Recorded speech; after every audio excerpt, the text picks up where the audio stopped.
बताएं सिविल से करना अच्छा होता है, तो मैंने सिविल से ही किया था। अभी पाए हैं तो बताए थे कि एक्सेलेंट विजन ही अच्छा है, उनका डेमो अच्छा लगा, उसी बात से मैं एक्सेलेंट विजन में एडमिशन ले लिया। उसमें मैंने फाउंडेशन बैच ज्वाइन किया था, कोर्स कंप्लीट हुआ तो मैंने प्रैक्टिस बैच लिया। और जो प्रैक्टिस बैच है वो केवल रिविजन और प्रैक्टिस होता है, उसमें क्वेश्चन करने का जो तरीका होता है वो पता चलता है, कैसे क्वेश्चन को टैकल करना चाहिए। सीट का सही था, मैंने 1-2 बार सीट पर कंप्लीट किया था, प्रैक्टिस और रिविजन किया, जिससे मैं अपने आप को इम्प्रूव किया। अभी मैं CPWD ऑल इंडिया रैंक 167 पे। सीरीज बहुत ही अहम भूमिका निभाती है, जैसे आप PYQ कर रहे हैं, जैसे सीरीज देख करके पता चलता है कि आप कितने कट ऑफ से नज़दीक जा रहे हैं। उनका जो PYQ है उनको करिए, क्योंकि PYQ का ट्रेंड देख कर ही GK GS कंप्लीट किया जाता है। देखता था कहाँ गलती रह गई, कहाँ मिस्टेक हो गया, कहाँ स्ट्रेस हो गया एग्जाम में, तो सबको नोट डाउन करता था और अगले एग्जाम के लिए तैयारी करता था। हेलो एवरीवन, आप सबके साथ आज हैं ओम प्रकाश, जिनका चयन SSC 2025 में CPO डिपार्टमेंट में हुआ है। सबसे पहले ओम प्रकाश को पूरे एक्सेल परिवार से बहुत बहुत शुभकामनाएं और बधाई। Thank you sir. तो ओम प्रकाश, आप बताइए कि जब आप इतने एग्जाम को क्लियर करते हो, तो इस सफ़र में आप ये पूरी जो आपकी ये कंप्लीट करते हो जर्नी को, तो आप सबसे किसी देना चाहते हैं? मैं सबसे पहले ये श्रेय अपने मम्मी पापा और बड़े भाई को देना चाहता हूँ, जो हमारी सफलता में महत्वपूर्ण योगदान किए। उसके बाद जो एक्सेलेंट विजन फैमिली है। माता पिता का बताइए, कहाँ के रहने वाले हैं? मैं सोनभद्र जिले के छोटे से गांव का रहने वाला हूँ। वहाँ पे मेरे स्कूलिंग हुआ था, हाई स्कूल इंटर वहाँ से कंप्लीट किया था। उसके बाद डिप्लोमा के लिए गवर्नमेंट पॉलिटेक्निक संधुलिया सोनभद्र से कॉलेज किया। और जो मेरे पापा है एक किसान है, मम्मी हाउस वाइफ है, भैया अभी टीचिंग की प्रोफेशन करते हैं। अच्छा, आप जब स्कूलिंग के गांव के स्कूल से की हो? जी सर।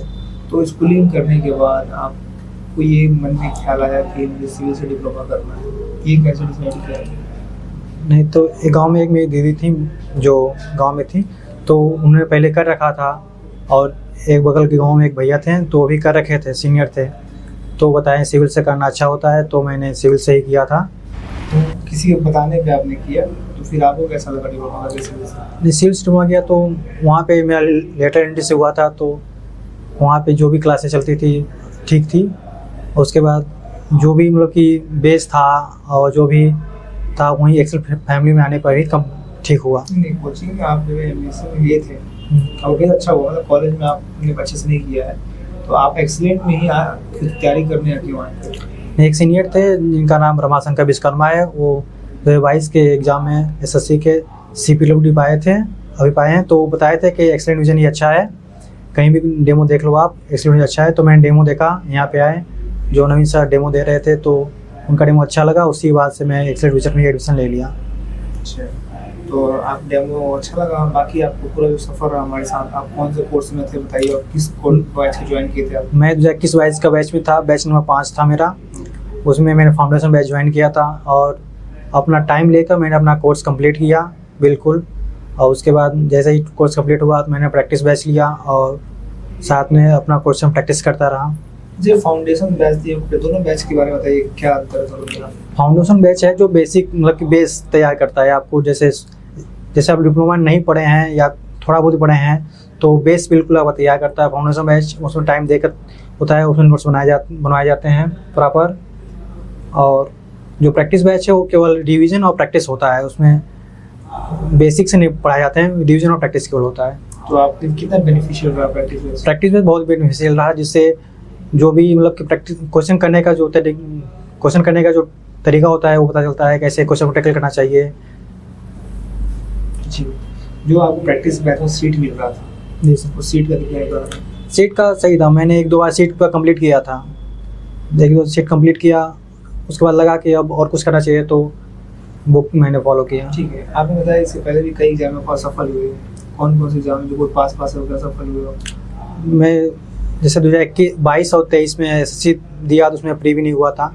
24 में दिया SSC, प्री हो गया, मेंस में कुछ नंबर से हटा गया, और फिर मैंने RRB JEE CPT-1 दिया, क्वालिफाई हो गया, CPT-2 में भी हटा गया। और 2025 वाले में RRB CPT-1 क्वालिफाई, CPT-2 मैंने नहीं दिया, और NSPC में कुछ नंबर से हटा गया मेरा। और ऐसे बहुत से एग्जाम जो कुछ नंबर से हटा गए थे, जिससे मुझे दुख होता था, लेकिन मैंने फिर से उसी पे काम किया, प्रैक्टिस किया, रिवीजन किया, प्रैक्टिस और रिवीजन किया, जिससे मैं अपने आप को इम्प्रूव किया, जो गलतियाँ हमारे अंदर थी उसको इम्प्रूव किया। और अभी मैं CPWD ऑल इंडिया रैंक 167 पे चयनित हूँ। आपका CU21 में प्री में नंबर कितने थे? CBT2 300 में 202 नंबर थे और प्री में 200 में 137 नंबर थे। तो कितने हो गए? 339 नंबर हो गए। रैंक क्या है आपके? 167। 167। आपने तमाम जो गलतियां आपने किया था एग्जाम में, आपको क्या लगता है कि जो बच्चे भी तैयारी कर रहे हैं कोर्स, आप किन किन बातों पे ध्यान दिया जाए ताकि हम बहुत जल्दी एग्जाम निकाल पाए? आपको क्या लगता है कहाँ कहाँ कमियाँ रह गई कि जब आपको एग्जाम निकालने में वक्त लगा? जैसे फाउंडेशन कोर्स करते थे तो हम लोग प्रैक्टिस थोड़ा कम कर पाते थे, इस वजह से हम लोग को थोड़ा सा दिक्कत होता था। बाद में जैसे प्रैक्टिस करना आप सीख जाएंगे, क्वेश्चन प्रैक्टिस, तो आपको सफलताएं मिल जाएंगी। ठीक है। टेस्ट सीरीज कितना महत्वपूर्ण है? टेस्ट सीरीज बहुत ही अहम भूमिका निभाती है। जैसे आप PYQ कर रहे हैं तो उससे भी हेल्प मिलता है, टेस्ट सीरीज दे रहे हैं उससे भी हेल्प मिलता है। आप टेस्ट सीरीज देख करके पता चलता है कि आप कितने कट ऑफ से नज़दीक जा रहे हैं। अब जो मुझे टेक्निकल के बच्चे होते हैं, एक उनका एक शिकायत होता है कि सब GS में थोड़ा सा नंबर कम आते हैं, तो GS के लिए क्या स्ट्रेटजी था आपका? GS अपना अब जो भी बुक फॉलो करें पढ़िए, लेकिन उनका जो PYQ है उनको करिए, क्योंकि PYQ का ट्रेंड देख कर ही GK GS कंप्लीट किया जाता है और GK एक बहुत ही बड़ा है, तो ऐसे कोई कितना भी पढ़ ले उसे पूरा नहीं लगता है। ठीक है। अच्छा, आपने बताया कि आप पिताजी किसान हैं, गांव के पृष्ठभूमि से आप आते हैं, गांव उसमें पढ़ाई की है, बड़ा एक सपना होता है और अपने परिवार में आप पहले सरकारी इंजीनियर हैं, तो जब अपने पिताजी को हमें बताया तो उनका क्या रिएक्शन था? वो बहुत ही खुश हुए, जैसे मतलब लगे मतलब कि हम सामने उस टाइम नहीं थे, लेकिन आए जैसे शाम को आए तो लगे मतलब उनकी आँख में थोड़ा सा आंसू टाइप का था, मतलब कि लग रहा था, और चेहरे मुस्कान भी था, मतलब खुशी आंसू दोनों था। अच्छा, आप पिताजी के हाथ बनाते हो खेतों में? हाँ, हम जैसे अभी तो इलाहाबाद तो नहीं थे, अब जैसे रहेंगे घर पे तो हाथ बटाते हुए। अच्छा, आपको अनुभव मिला मुझे खेतों में काम करने का? हाँ बिल्कुल, लगभग सभी काम कर लेते हैं। अच्छा, बहुत बढ़िया। तो बड़ा मज़ा आता है कि जब एक ग्रामीण पृष्ठभूमि के किसान परिवार का बच्चा सफल होता है तो ना ही बच्चा सफल होता है, पूरे परिवार एक अपलिफ्ट होता है। तो आप जैसे लोगों को सुनकर गाँव के बच्चे जो बहुत साधारण परिवार से आते हैं उनको भी विश्वास होगा कि हम भी कर सकते हैं। हमारा पारिवारिक पृष्ठभूमि कैसा है, आर्थिक स्थिति कैसी, कोई मायने नहीं रखती है। अगर आपको खुद पे भरोसा है तो आपको कोई नहीं सकता सफल होने से। तो ऐसे बच्चों का इंटरव्यू का हमारा मकसद ये है कि आपके लिए प्रेरणा का काम करें और आप अपने जीवन में और बेहतर करें। ओम प्रकाश ने अपने पढ़ाई के दरमियान अपनी कमियों से बता के बहुत कुछ सीखे हैं। तो दो चीज़ होती है, जब हम हारते हैं तो उस जब भी कोई एग्जाम में असफल होते हैं तो होता है कि वो असफलताएं जो हैं उस असफलताओं से कई लोग निराश हो जाते हैं, कई लोग परेशान हो जाते हैं। लेकिन होता है असफलता ही वो आपकी एग्जाम आगे निकालने का रास्ता तय करता है। आपको क्या लगता है?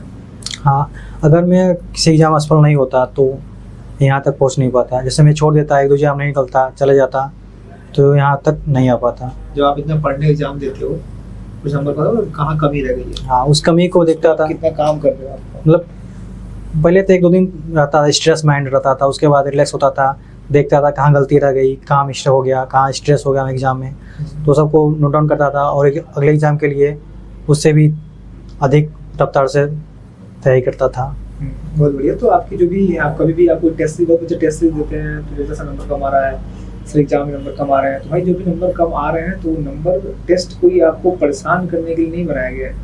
आपको ये एनालाइज करना है कि हमारी क्या कमी है और उस पर ऊपर काम करना है। तो आप अपनी कमियों को, अपने नंबर कम आने की, अपने असफलताओं को उसको सकारात्मक रूप से देखिए और वो आपकी सफलता तय करेगी। कई एग्जाम में के नंबर कम आए लेकिन आज वो अपने आप विश्वास बनाए रखें, अपनी कमियों सीखते गए तो आज आपके साथ सफल है और इनका चांस सिक्योरिटी में हुआ है। तो एक्सीलेंट को गर्व अपने बच्चों पे, उन्होंने बहुत बेहतर किया है। ऐसे बच्चे बहुत ही ऐसे पेशों में से आते हैं जो कि बहुत लोगों के अंदर होता है कि हीनता की भाव आती है कि पता नहीं कि कंपटीशन बहुत ज़्यादा है। कि आप होता है SSC JEE का जो एग्ज़ाम है, इस बच्चे में BTech के बच्चे एग्जाम देते हैं, डिप्लोमा के बच्चे MTech के बच्चे एग्जाम देते हैं और उस एग्जाम में अगर डिप्लोमा होल्डर एग्जाम निकाला तो अपने आप में बहुत बड़ी बात है। तो ओम प्रकाश आपको पुनः फिर से बहुत बहुत शुभकामनाएं। पूरा एक्सीलेंट आशा करता है कि आप जीवन में और बेहतर करें, हमेशा खुश रहें। Thank you so much. Thank you sir.